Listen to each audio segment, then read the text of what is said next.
Stream Myth. What the fuck is up? What the fuck is poppin'? Time to get your money up for the motherfucking podcast, you dig? Back with another one. Back with another one. 1 second, I'm gonna be right back. My cat is annoying me right now.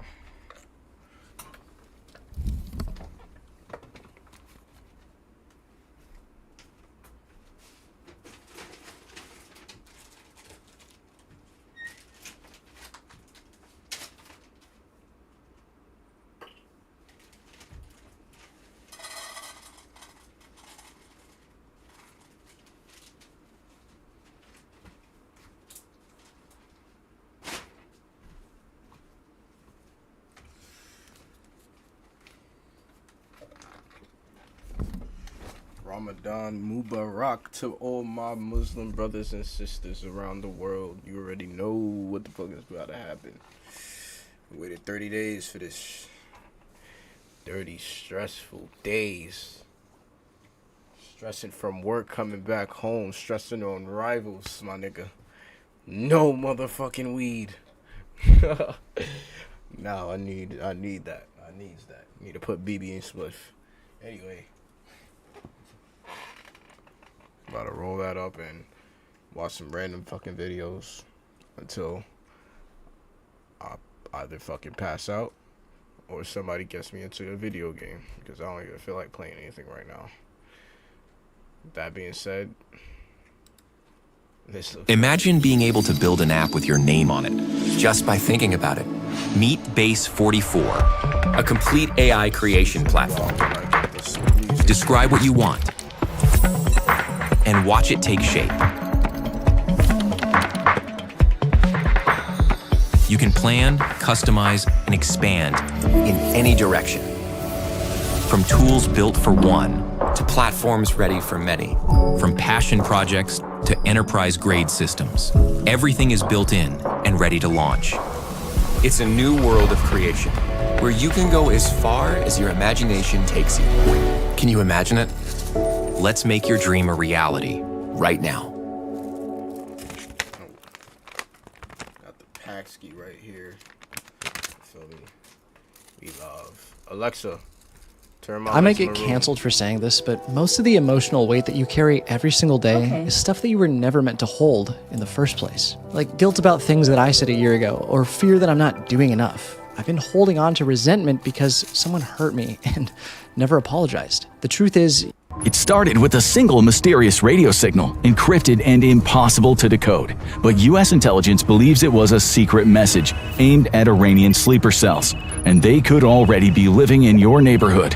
Hi, I'm Josh, and on today's episode of the Infographic Show, we're revealing how Iran's covert army might already be closer than you think. The mysterious signal, broadcast in Farsi, has left experts puzzled about its true purpose. Some suggest it could be an Iranian number station trying to reach operatives abroad. Others warn it might be foreign intelligence sending instructions to agents inside the country. Whatever the meaning behind it, the timing is striking. The station first came to life on February 28th, within 12 hours of the first strikes inside Iran. Its purpose? Well, that question alone has sent intelligence agencies into a panic. As the U.S.-led war continues, Iran's desperation is growing. But how far will they go? Could they be pushed toward extreme measures, actions that leave little room for negotiation or escape? Just about every red line has been crossed by now, with the only one remaining being U.S. boots on the ground. The killing of the Ayatollah has made it almost impossible for Iran's more moderate leaders to push for diplomacy. Tensions only escalated when Israel struck Iran's oil infrastructure. Iran's energy shortages, already bad before the war, have worsened, with recent attacks threatening deeper crises. Karg Island, the heart of Iran's oil exports, remains untouched. If the U.S. targets it, Iran's economy would be crippled and spark public outrage. Meanwhile, U.S. and Israeli strikes have decimated the country's missile program, cutting missile and drone attacks by over 80%. Tehran is left with limited conventional deterrence and possibly pushing it toward unconventional responses. What does this mean, though? How big is the threat? And are you living next door to an Iranian sleeper cell waiting to get activated? Iran's asymmetrical capabilities have historically consisted of what is widely known as the Axis of Resistance, made up primarily of Shia militants across Western Asia and the Middle East. It's a group of paramilitary fronts organized and subsidized largely by Iran.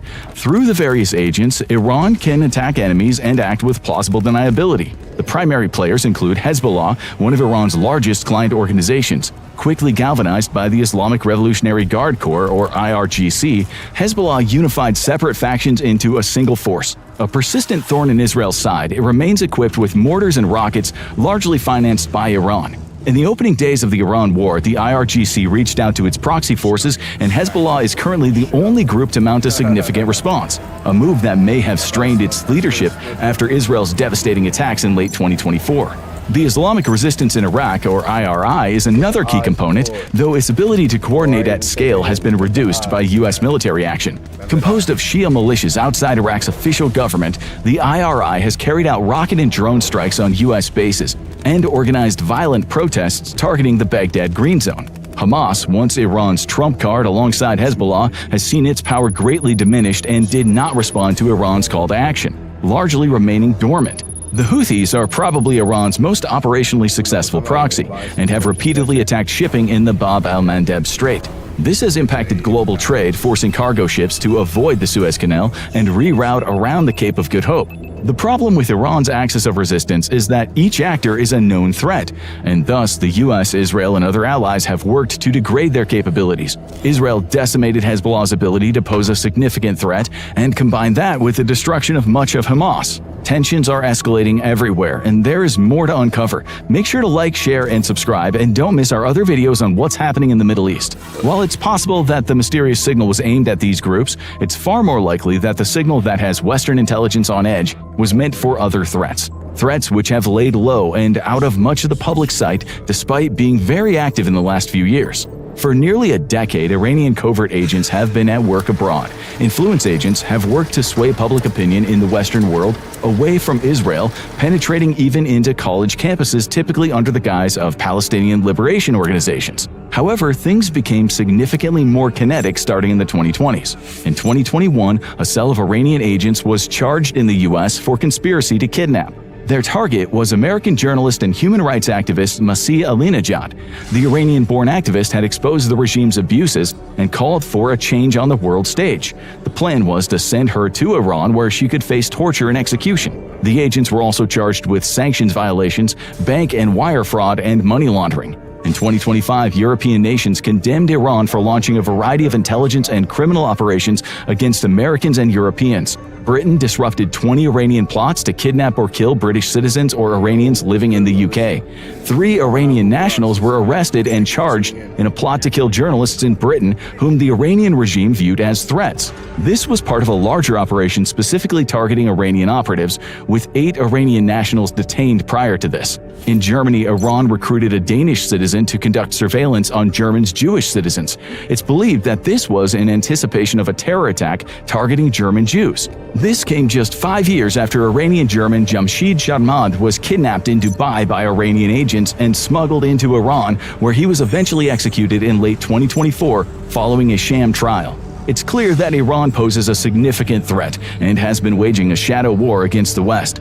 The question is, how much more damage can it do? The truth is, Iran may be capable of far more today than it was a year ago.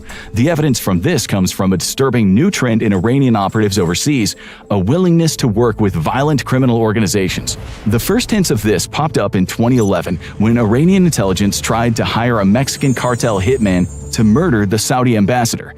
The would-be hitman, however, turned out to be a DEA informant who quickly informed his handlers of the plot. Mansour Arbab-Siar was sentenced to 25 years for the plot. Now it's believed that Iran is once more turning to criminal contacts to carry out attacks abroad. A would-be Pakistani assassin was discovered and convicted of attempting to kill U.S. politicians, and it's believed that organized crime helped grease the wheels of the Iranian operation.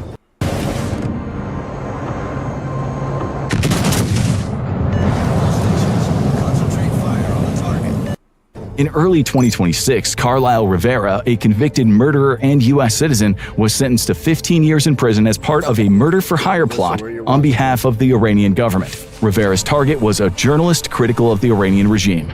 Plots against senior U.S. politicians have also been uncovered, though none have reached an executable stage. Iran has repeatedly warned that President Donald Trump remains a target for assassination in retaliation for the 2020 killing of Iranian commander Qasem Soleimani. It's believed that drug cartels could be helping facilitate Iranian operations. Targeted by the US government in Mexico and Ecuador, criminal cartels are finding themselves having a shared enemy with Iran.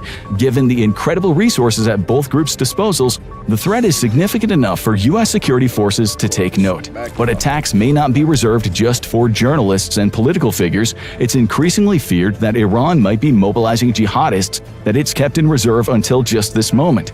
With the war going increasingly poorly for Iran, the nation may be looking to enact revenge via international terrorism. It has the resources from its vast oil wealth, as well as the talent. Iran is the largest sponsor of terrorism in the world. Any potential terror attack by Iranian proxies in the West is unlikely to be as high profile as the September 11th attacks. Those required years of preparation, and Iran is unlikely to have been capable of keeping such a large-scale operation in its back pocket for so long without foreign intelligence learning of it. Instead, Iran is more likely to carry out a series of smaller-scale attacks meant to demoralize and terrorize the American and Israeli population. Mass casualty events involving running over pedestrians is a major fear due to the ease with which such an attack could be carried out. Bombings of civilian targets using homemade explosives is also possible. One such attack was foiled in early March 2026, just outside the home of New York Mayor Zohran Mamdani. The two perpetrators are not believed to be linked to Iran, but they were instead motivated by ISIS. One of the perpetrators claimed that he had watched ISIS propaganda online and thus was motivated to carry out his attack. The explosive devices failed to detonate, but it could have been devastating. Launched into a crowd of protesters, the devices were homemade bombs packed with nuts, bolts, and screws to act as deadly shrapnel. The NYPD were able to tackle both suspects and arrest them. The true scale of Iran's threat, however, is unknown. While it is very likely that Iran has sleeper cells across the Western world, these are likely to be small in size and not well equipped for large-scale attacks. The war in Iran has proven one thing: the US and Israel have thoroughly penetrated Iranian intelligence and government, allowing them to precisely target over 40 senior figures in the government and military in the first few days of the war. With such penetration, it's unlikely that Iran could finance and equip a large number of sophisticated sleeper cells in the US and abroad. Much more worrying is Iran's ability to funnel millions into international cartels and other criminal organizations, who are better equipped to carry out significantly more damaging campaigns against the US. Whatever prior safeguards existed are likely all gone now as the result of widespread attacks by the US. The Rubicon has been crossed, and Iran is likely preparing to do its worst. To get a deeper look at just how far Iran could go and what their next moves might be, check out Iran's World War III plan. It breaks down the strategies and risks that could reshape the global landscape. Could you use up to $800? Find it at BioLife. Up to $800 is waiting for you. Just donate plasma. It was a forest of the impaled, almost 24,000 corpses, men, women, and children, stakes driven through their bodies. It was a massacre beyond imagination. Insane? Absolutely. But it wasn't just cruelty, it was a weapon, a terrifying strategy, the specter of fear. Hey, I'm Josh, and on today's episode of The Infographic Show, we'll reveal the horrifying things Vlad the Impaler did to his enemies. 1456 was a time of turbulence, of shifting powers. Loyalties changed with the wind. And for Vlad III, it was time for vengeance. The second son of Vlad Dracul, once the ruler of Wallachia, part of modern Romania, he had returned to Wallachia to reclaim his family's place as ruler. His father had been murdered, his older brother buried alive, so he had endured one betrayal after another. So when he climbed to his place at the top, Vlad III already understood the nature of his power. He knew more than most what cruelty could achieve. He saw treachery everywhere, in the nobles, in the court, in the shifting allegiances that had destroyed his family. Mercy was weakness. Mercy got you killed. There was only one way to rule: fear. And nowhere was Vlad's fearsome reputation more obvious than in the capital city of Târgoviște. So how does fear shape a ruler? One legend said Vlad's men placed a valuable golden goblet at the local fountain. Everyone could use it. Everyone had to use it. The peasants, the merchants, the wives, and the children. And yet, no one dared steal it. It would sit there at the fountain until the day Vlad died. Had it been moved from its place, the local fountain. One legend said Vlad's men placed a valuable golden goblet at the local fountain. Everyone could use it. Everyone had to use it. The peasants, the merchants, the wives, and the children. And yet, no one moved from its place. The city streets would have been lined with heads on pikes. Vlad took pleasure in violence. It was all he really understood. He'd laugh at the flaying of his prisoners' feet, the flesh shorn off and covered in stinging salt. He would delight in seeing his enemies scream in pain. This was the same man who was lied to by one of his concubines. She had tried to gain favor by telling him she was pregnant with his child. He didn't believe her. After proving his point with a knife, he told his people, "Let the world see where I have been." He was an evil man. His mind was filled with paranoia. But if truth be told, he had every right not to trust. All around him were principalities that bought their safety from the Ottomans. Cowards, Vlad thought, all of them paying tribute in gold, grain, and at times their own children. And so he chose another path. Wallachia wouldn't pay. Vlad told his people, 300,000 of them, they would have no foreign master. He would keep them safe from the Muslim hordes. He ruled with perfect order, but an order forged in violence. When he promised that no one in his kingdom would starve, he meant it. But this was Vlad we're talking about. His policies always came at a cost. The beggars, the cripples, the vagrants, they were all invited to a great banquet. People whispered in the street, could it really be true? Vlad the merciful? Vlad the gentle and kind? The poorest and most downtrodden in the kingdom amassed at his castle. They filled their plates with meat and fish, their goblets overflowing with wine, the finest fare in all of Wallachia. With their bellies full, they sang Vlad's name in celebration. He stood up at the table and shouted to the crowd, some now dizzy with wine, some of them blind, some with missing limbs, "Do you want to be without cares, lacking nothing in this world?" "Yes," they all shouted back in unison. Tears of happiness ran down their cheeks. "No one will be poor in my realm." Cheers rang out. Feet stamped on the floor as goblets were held up in celebration. And Vlad... 1 second, y'all. I think my cat took a shit. And I ain't trying to smell that shit. So I'ma go change this shit. Right the fuck now.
My cat decided to do some motherfucking bullshit.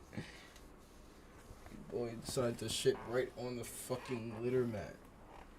You're so annoying. You decide to do that right when I start smoking. You're hilarious and annoying. I still love you though. But God, you're annoying. Yes, you. He's just gonna fucking lift his fucking leg and lick balls after I said that. He don't give a fuck.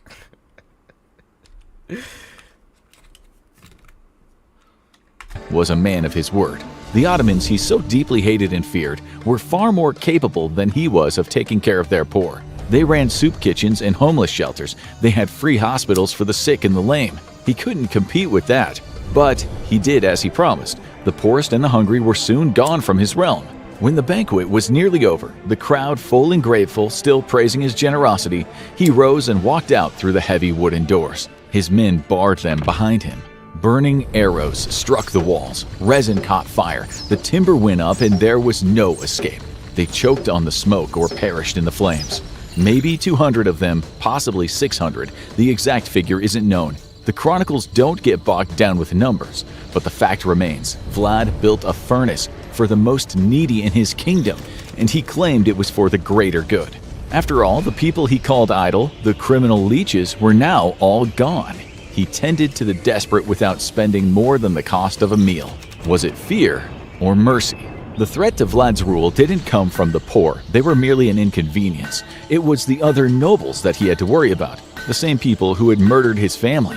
When Vlad returned to Wallachia, he had most of them arrested. He used them as forced labor to rebuild the ruins of the Castle Poenari, his new home at the top of a mountain. High up and away from danger, it stood at the top of almost 1,500 stone stairs. It was now Castle Dracula, built with the hands of the purged. Many old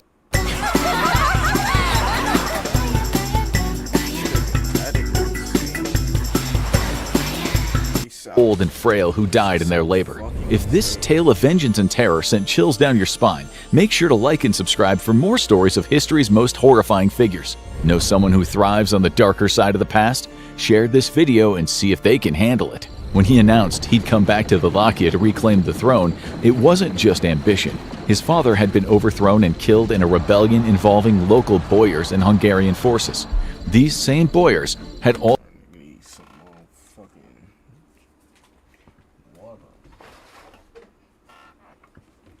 I got cotton. Oh,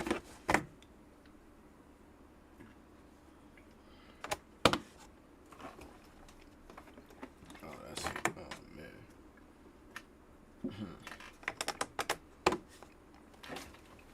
Hit the motherfucking spot.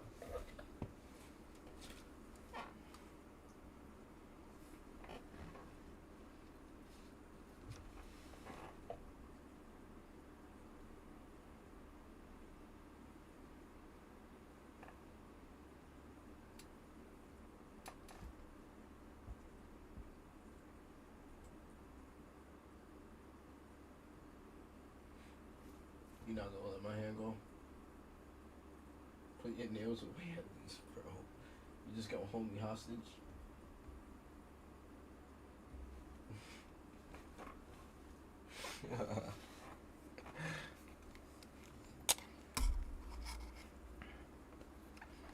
also played a role in the death of his eldest brother. So now that Vlad was back, he wanted to talk. It was Easter when he summoned almost every last boyar in Wallachia to an audience at his residence, hundreds of them. Each one of them was too wealthy, too powerful, to imagine what was in store for them. The message Vlad had sent was one of conciliation, but again, he was lying. They dined on venison and piglet roasted over an open flame. It was seasoned to perfection with pepper and cinnamon that had traveled for months along the trade routes from the east. They ate pike from the local rivers and cheese from mountain goats, honeyed cakes and sweet pastries for dessert, washed down with locally made wine and plum brandy. As cauldrons steamed in the kitchens and smoke from the fires wafted through the great hall, Vlad stood up at the table. The old elites looked up, their bellies full, their minds racked with suspicion. "Who have you served throughout your life?" he asked. Some shouted back, their replies revealing that they had shifted their loyalties many times over the years. They had supported whoever could line their pockets. That included Vlad's own brother and father, until someone else offered a better deal.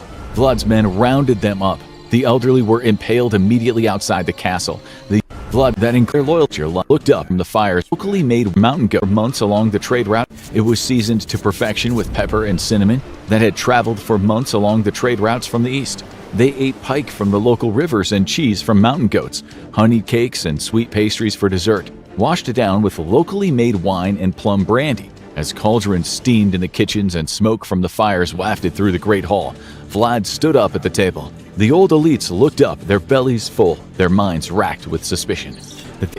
That included Vlad's own brother. The elderly were impaled immediately outside the castle. The young and fit marched for 50 long miles. It was a death march medieval style. Those who were strong got straight to work.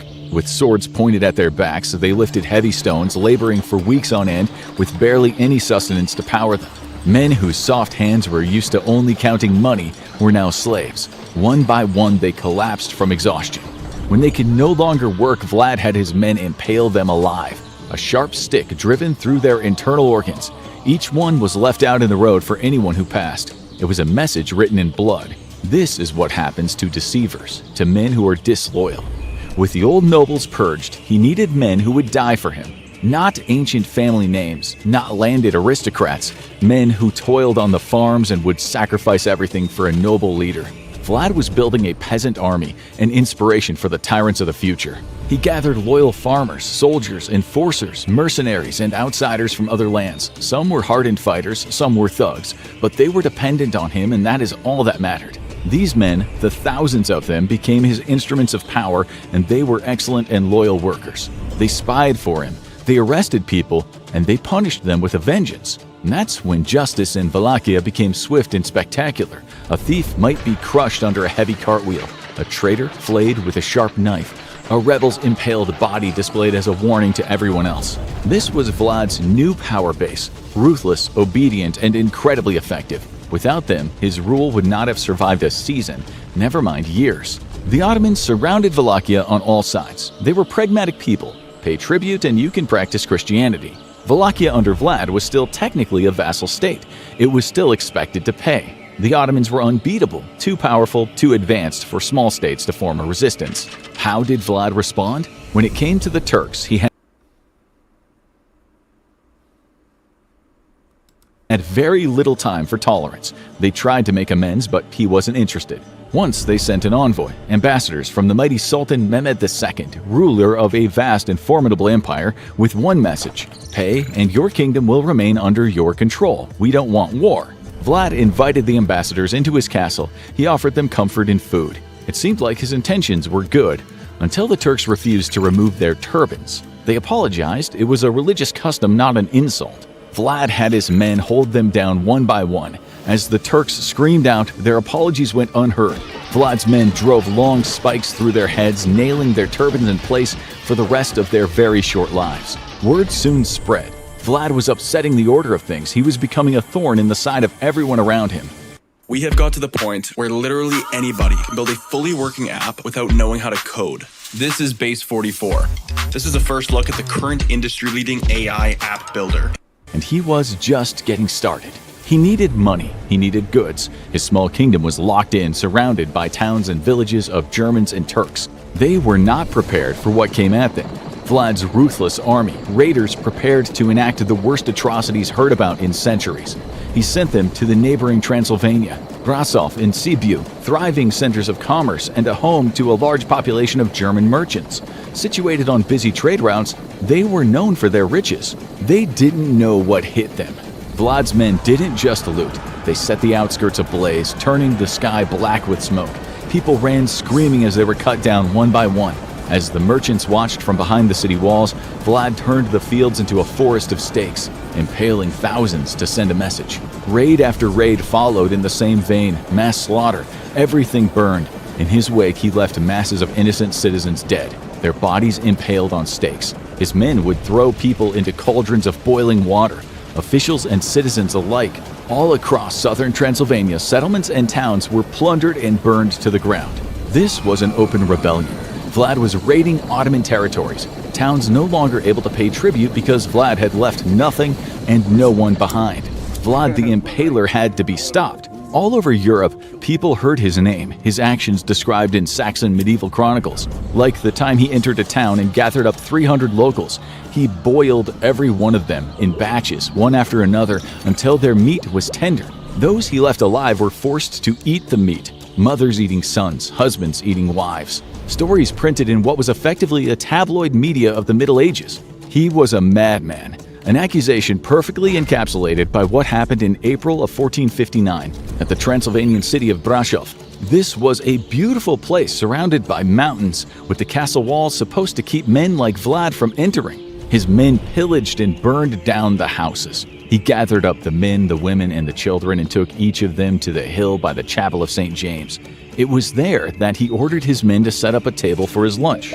As he filled his stomach with stolen food, he watched the townsfolk, young and old, impaled on spikes, their blood seeping down the poles. The Chronicle said that he had dipped his bread in the blood of his victims because watching human blood flow gave him courage. It seemed that some of his soldiers didn't have the same beliefs. One of them once covered his mouth because of the stink of human flesh. Vlad ordered his men to impale him. This is how Vlad turned impalement into a strategy. Each stake used for impalement might have come from the forest. There was no shortage of trees at the foothills of the Carpathian Mountains, and since many of the buildings he burned down were made from wood, there would have been plenty of stake material on offer. Oak would have worked well. Its strength would be ideal for holding up an impaled body. And there were thousands of impalements. That meant cutting branches, stripping off of the bark for extra smoothness, and sharpening one end. Time-wise, maybe 20 to 30 minutes just to make the stake, and another 10 minutes to dig the hole to hold the stake in the ground once the person was impaled. Vlad's men likely greased the sharpened pole. As for thickness, it had to be strong enough to hold up a man. The spike was then bashed with a mallet. It was about the only way you could force something that big into a man's body. The pole and the impaled man could be fixed into a hole in the ground. His own body weight would likely ensure he gradually slid down the stake. How long the person survived isn't well understood. There would have been massive internal bleeding, even if the pole missed the heart and the lungs. In Egypt, where impalement was also practiced, some people were said to still be breathing after 3 hours. Grim reports of impalement in Indonesia said Dutch soldiers slaughtered about 10,000 ethnic Chinese in the 1740 Batavia massacre. But Vlad the Impaler, the master of horror, he might have been more exact. The chronicles suggest his stakes didn't always pop out randomly in the shoulder or the chest. No, his technique was better. The stake's journey through the body ended by protruding from the victim's mouth. Not always, but if done well, yes. If this is true, it would have taken considerable skill. These men were thugs, not surgeons. They couldn't control internal trauma or know that they wouldn't hit bones. They had no method of knowing the trajectory mouthward was correct except for experience. In real life, it's almost certain that the impalement would have been much messier than the chronicles suggest. It would have taken a long time. Documents state that he could impale thousands a day, one time as many as 30,000 in just one morning. If the stakes were all already sharpened and the holes pre-dug, the impaling could have been like a production line. If it took 3 men for the operation, the absolute fastest they could have done it was probably around 10 minutes, and that is being very generous. That is 6 per hour. 72 a day for a 3-man crews. For 30,000 impalements, he'd need 417 I've been here. Oh, we got you here now? I've been here, dude. No, because I was talking and you didn't say anything. Well, I was probably cleaning my cat's bullshit up. You wasn't here! You know who wasn't? You know who was here? And who wasn't here? Play Call of Duty. What? Chris was here. And Leon wasn't. Right. Right. Because Chris is the Leon best. doesn't help blacks.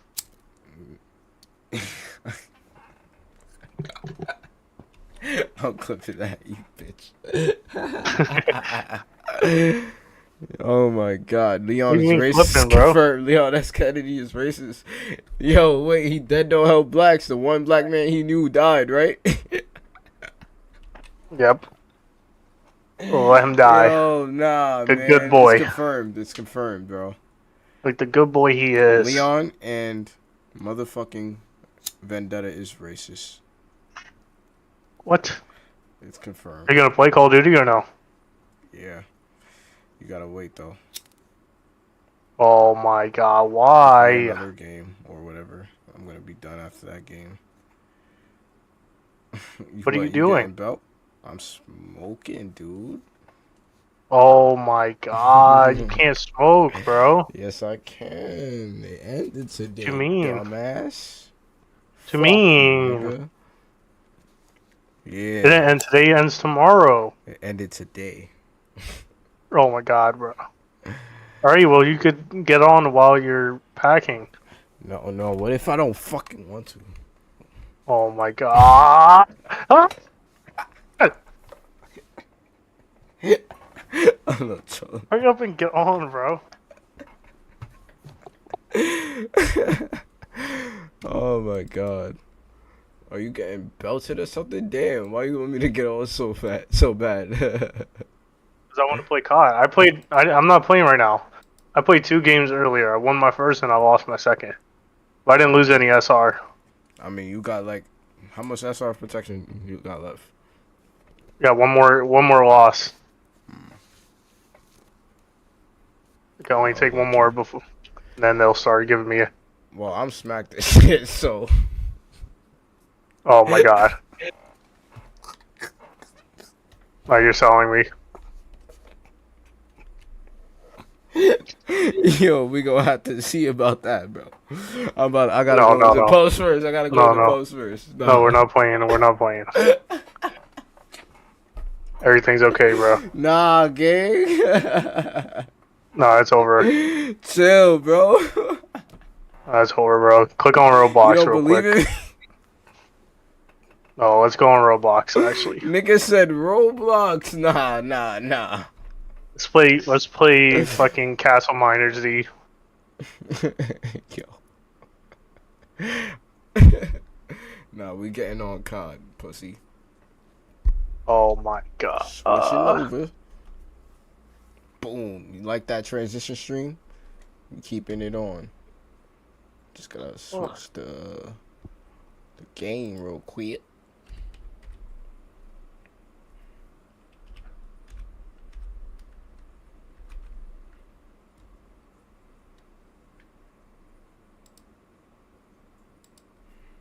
You're lying. You're not streaming. I am literally streaming. So what was you streaming? I was watching some shit on YouTube this about Vlad the Impaler. That nigga is fucking insane. You should watch that shit. Vlad the Impaler. Yeah.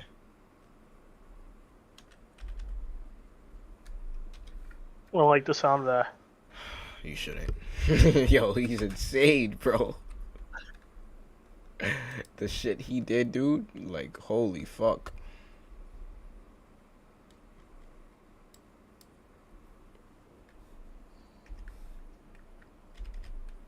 Put a load on the face. I think that's gay. The hell? My fault. I'm just speaking my mind. You don't want me to speak my mind?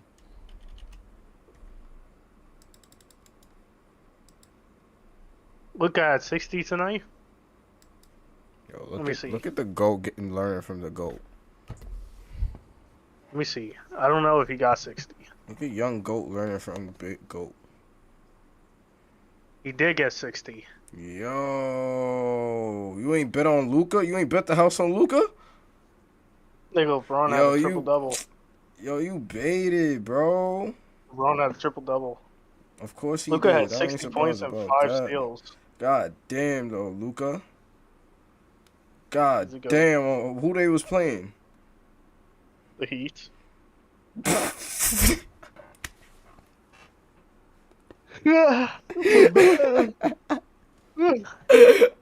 Damn, bro. I'm sorry, gang.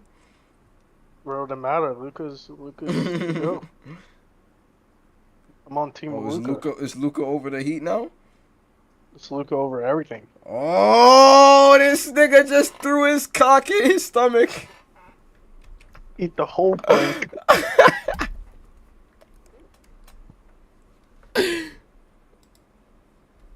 Holy shit.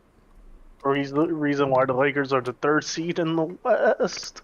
Yo, we winning it all, right? Luka's winning it all, yeah. Yo, you being gay?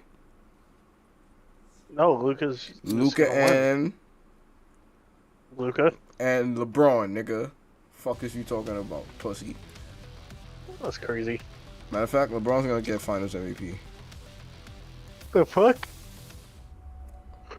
I'm just call it tired. now. I think I gotta go sleep.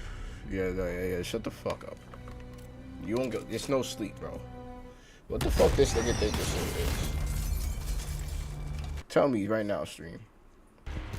Pistons are the only Still 51 breathing. team in the East. Move. Yeah, Let me it's see. shocked over there. It's shocked in the East. It's shocked. Shocked in the Eastern Conference. I don't think it's chalked. He needs serious medical The attention. East is whack. Get us medevac now. The East is whack. Assholes are trying to recreate my tech. Ain't nobody in the Eastern Conference is top. Where is that plane? Not yet. They'll need more data than they got off 1 Mason. second, stream. Spurs is gonna be the 2026 NBA champions. That's right. And we're gonna hand deliver it.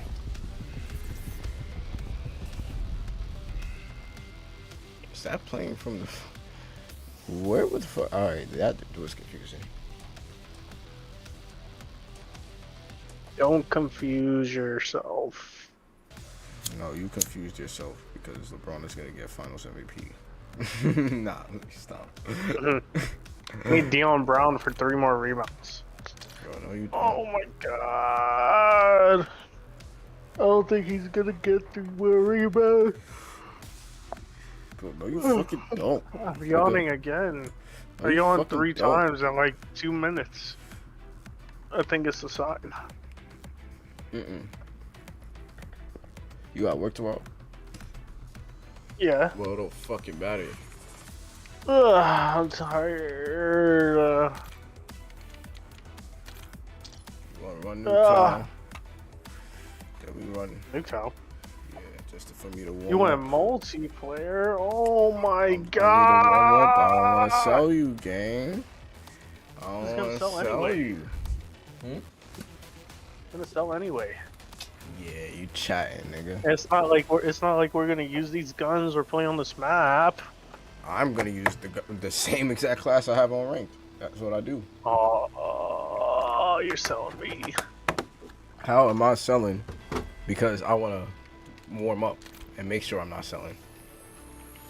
Oh Does no, that make Wes. sense? It feels like you are, okay? So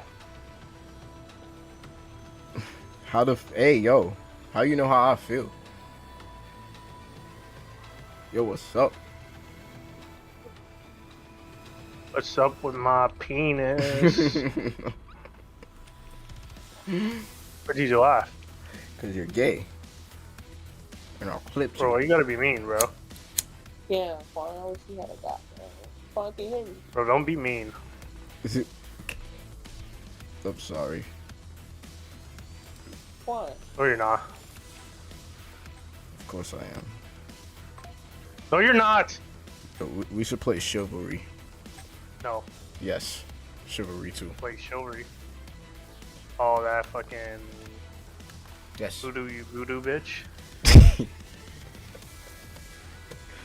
Yeah, you're special, bro. I know what game you're talking about. I've seen that one. Oh, I've seen that one. Dr. Disrespect played. Now let me stop. Yep, him and the little kids. Damn, bro. That's how you feel, What? Dr. D? Dr. D to give the D. That's gay. Might as well do this ammo challenge right now while we're in this game. Oh, my controller died. Losing A. Bro, these batteries Oh, that suck. shit, bro. I gotta get new batteries. These batteries are ass. They die like, they only last for like 2 hours.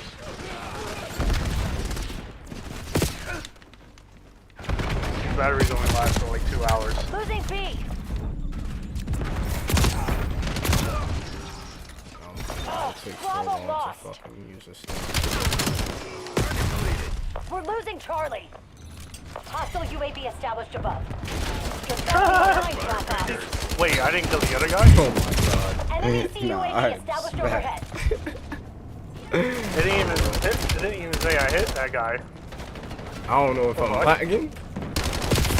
Enemy UAV detected. I don't think I'm lagging.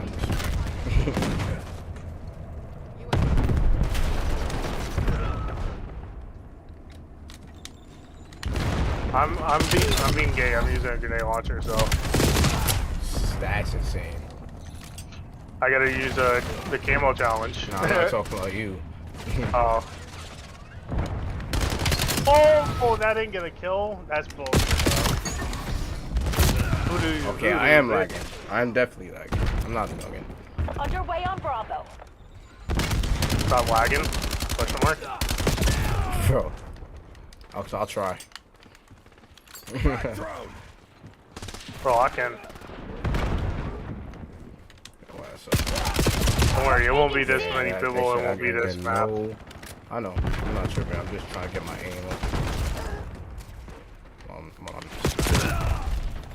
Hostile UAV established above. Definitely have to calibrate a few times. Securing Alpha. Enemy UAV in my sights. Might as well do the camo challenge Zone while A secure. I think you We're said losing it. Charlie. Time before it's Locking not down ready. Bravo. might as well do the camo challenge. Come on. We've lost Just Charlie. making sure chat heard me. I need to charge my phone. Oh damn.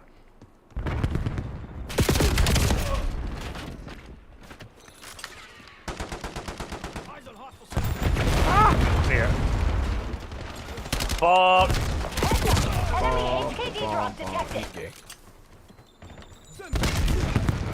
Fucking go for flag. I already know this.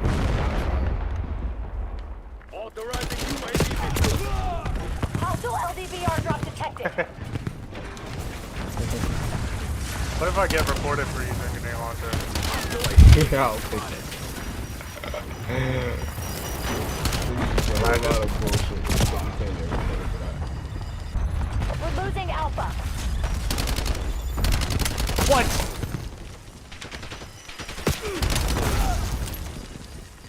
All zones lost.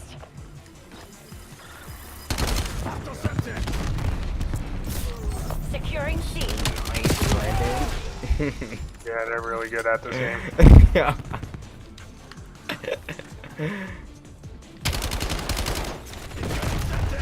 Securing Charlie. These people might be comp, not gonna lie. It might be cop. I'm telling you. Yeah. They might go pro. Might have to bet on this tomorrow. Nigga said might have to throw them on the slip. You gonna flex it? Taking C. Nah, Nah, no flex. Power play. Control zone. Yeah. We're taking C.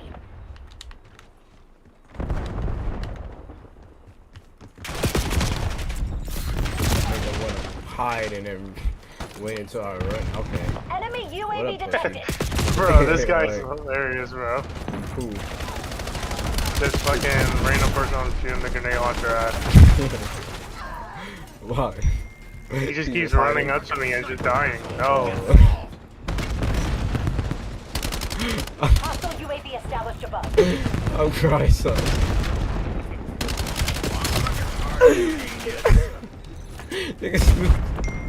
Niggas noob tubing it.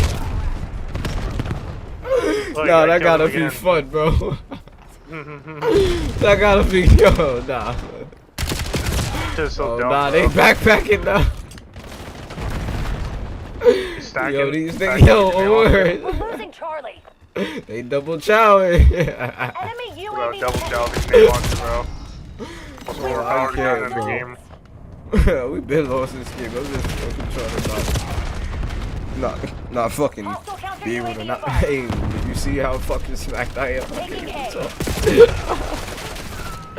Nah, these niggas is killing us. I'm just.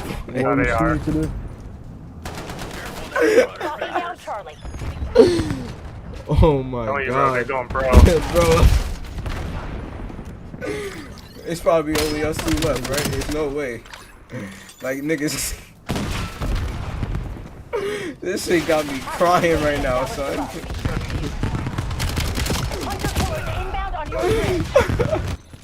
Yo, good deal. What's good, gay? You know what's the word? This nigga trying to keep me on rape. But I'm telling this nigga I'm smacked. He is not listening. Yes.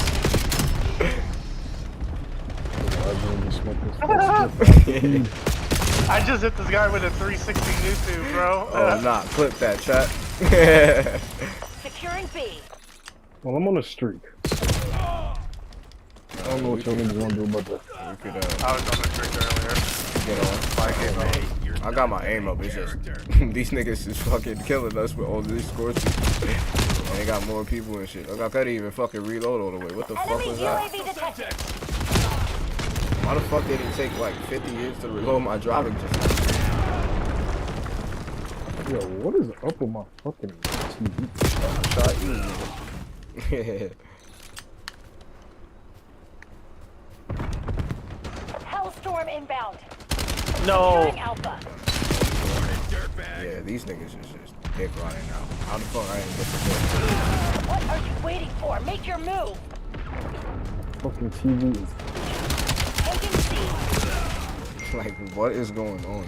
That has to be internet, bro. Hostile Niggas UAV are mad. Trophy I'm system. not even missing at this point. Look, he's literally. Yeah, I know. I'm crying. He got a trophy system right next to him. Scrub and burn. Yo, nah, niggas is so terrible at this game, bro. They let that shit happen and then let. I didn't really care though. Yeah, I was like, if we're playing this, just gonna grind the cam up. Nigga said, might as well got a camera. Well, I'm here like 5,000 times. Yo.